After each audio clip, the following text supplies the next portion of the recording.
ಸ್ಥಳೀಯ ಸುದ್ದಿ ಸಮಾಚಾರಗಳ ಆಗರ. ಶ್ರೀ ಗುರು ನಿರ್ವಾಣ ಸಿದ್ದೇಶ್ವರ ಸ್ವಾಮಿ ಅಗ್ನಿಕೆಂಡೋತ್ಸವ ಅದ್ದೂರಿಯಾಗಿ ಸಂಪನ್ನ. ಚಿಕ್ಕನಾಯಕನಹಳ್ಳಿ ಮಾರ್ಚ್ 31 ಪಟ್ಟಣದ ಹೊರವಲಯದ ಬಾವನಹಳ್ಳಿ ಸಮೀಪದಲ್ಲಿರುವ ಶ್ರೀ ಗುರು ನಿರ್ವಾಣ ಸಿದ್ದೇಶ್ವರ ಸ್ವಾಮಿ ಗದ್ದುಗೆಯ ಬಳಿ ಮಂಗಳವಾರ ಭಕ್ತಿಭಾವದಿಂದ ಅಗ್ನಿಕೆಂಡೋತ್ಸವ ಭವ್ಯವಾಗಿ ನಡೆಸಲಾಯಿತು. ಪಟ್ಟಣದ ಶ್ರೀ ಗುರು ನಿರ್ವಾಣ ಸಿದ್ದೇಶ್ವರ ಸ್ವಾಮಿ ದೇವಾಲಯದಿಂದ ಉತ್ಸವ ಮೂರ್ತಿಗಳಾದ ಶ್ರೀ ನಿರ್ವಾಣ ಸಿದ್ದೇಶ್ವರ ಸ್ವಾಮಿ, ಶ್ರೀ ದುರ್ಗಾ ಪರಮೇಶ್ವರಿ, ಶ್ರೀ ಮಾವೂರದ ಎಲ್ಲಮ್ಮ ಹಾಗೂ ಬಾಲ್ಯದ ಕಿರಿಕೆಂಪೆಮ್ಮ ದೇವರ ಮೂರ್ತಿ ಭಕ್ತರು ಹೊತ್ತು ಮೆರವಣಿಗೆ ಕೂಡ ನಡೆಸಿದ್ರು. ಭಜನೆ, ಡೊಳ್ಳು ತಾಶ ಮತ್ತು ಮಂಗಳವಾದ್ಯಗಳ ನಡುವೆ ದೇವರ ನಾಮಸ್ಮರಣೆ ಮೊಳಗಿತು. ಭಕ್ತರು ಪಾನಕ ಫಲಹಾರ ಸೇವಿಸಿ ಗಂಗಾ ಸ್ನಾನವನ್ನು ಕೂಡ ನೆರವೇರಿಸಿ ಬಳಿಕ ಅಗ್ನಿಕೆಂಡವನ್ನು ಹಾಯುವ ಮೂಲಕ ತಮ್ಮ ಭಕ್ತಿ ಭಾವವನ್ನು ಕೂಡ ವ್ಯಕ್ತಪಡಿಸಿದ್ರು. ಇನ್ನು ಸಾವಿರಾರು ಭಕ್ತರು ಭಾಗವಹಿಸಿ ಜಾತ್ರೆ ವೈಭವಕ್ಕೆ ಸಾಕ್ಷಿಯಾದರು ಕೂಡ.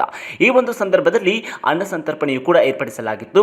ಕೆಂಡೋತ್ಸವದಲ್ಲಿ ಶಾಸಕ ಸಿಪಿ ಸುರೇಶ್ ಬಾಬು ಸೇರಿದಂತೆ ಹಲವು ಮುಖಂಡರು ಹಾಗೂ ಗಣ್ಯರು ಕೂಡ ಭಕ್ತರು ಉಪಸ್ಥಿತರಿದ್ದರು. ಇನ್ನು ಜಾತ್ರೆ ಶಾಂತಿಯುತವಾಗಿ ಮತ್ತು ವಿಜೃಂಭಣೆಯಿಂದ ನೆರವೇರಿತು ಕೂಡ.